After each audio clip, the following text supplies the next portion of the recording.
before I start.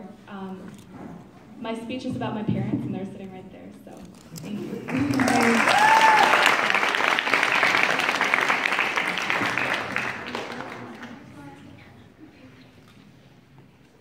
Every Saturday morning, I wake up to the aroma of crispy dosa pancakes and savory sambar stew, wafting through our house. As the sense of traditional Indian delicacies reached my bedroom, I pad downstairs into the living room, where gales of laughter dispel the last remnants of my slumber. I make my way to the kitchen to find my mother and grandmother chattering about something or other, but promptly stop and smile to greet me. It occurs to me that I am so grateful to have these two women as my role models and inspiration. Although my grandmother was banned from school in Chennai, India, for being both impoverished and a girl, she managed to learn how to read and write and calculate basic mathematics. She accomplished this by standing outside a classroom window, on her tiptoes, peering into the world of knowledge that was not intended for her. Concurrently, she sewed scarves and gloves made with the scrap fabric she found outside tailor shops, and eventually earned enough to attend the school near her home. Later, she was awarded a scholarship to study economics and statistics at a university. My grandmother seemed to be slowly but steadily piecing together an independent life for herself.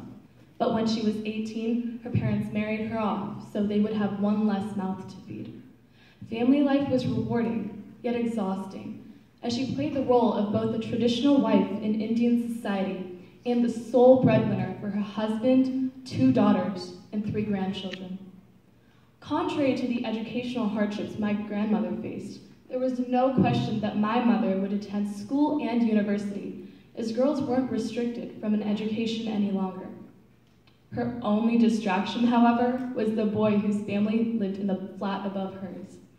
In her own life, my mother faced another foreign concept in India, the desire for a love marriage.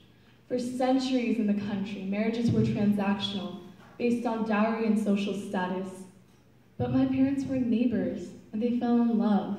The main problem was that their families descended from different states, which meant different customs, traditions, and beliefs. When my mother was 16, my father proposed to her, but left soon to his hometown after because his father was sick. For 8 years, they had minimal contact, communicating through letters, because neither family could afford a phone. As each day passed through those years, my mother longed for the next letter, wanting only for her love to return to her. She waited as family members and friends urged her to move on and get married to a suitor of her parents' choice, claiming that I would be the better match. Each of them sent only one picture to the other over those 8 years, but they still cherish it today and keep it in their wallet.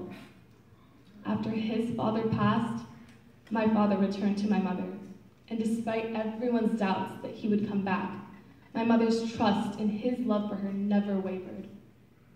My grandmother's determination for an education and my mother's faith in her passion has taught me the importance of academic and emotional strength. They have motivated me to follow my dreams of becoming a cardiothoracic surgeon, a heart doctor in layman's terms. Their values are evident in my career choice, as it utilizes both the head and the heart. I learned to take initiative when it comes to educational and career goals for my grandmother, and to believe in the goodness of other people and the power of love from my mother. They both taught me how to make idli rice cakes, but most importantly, they gave me the motivation to achieve anything my mind and heart desire. Thank you.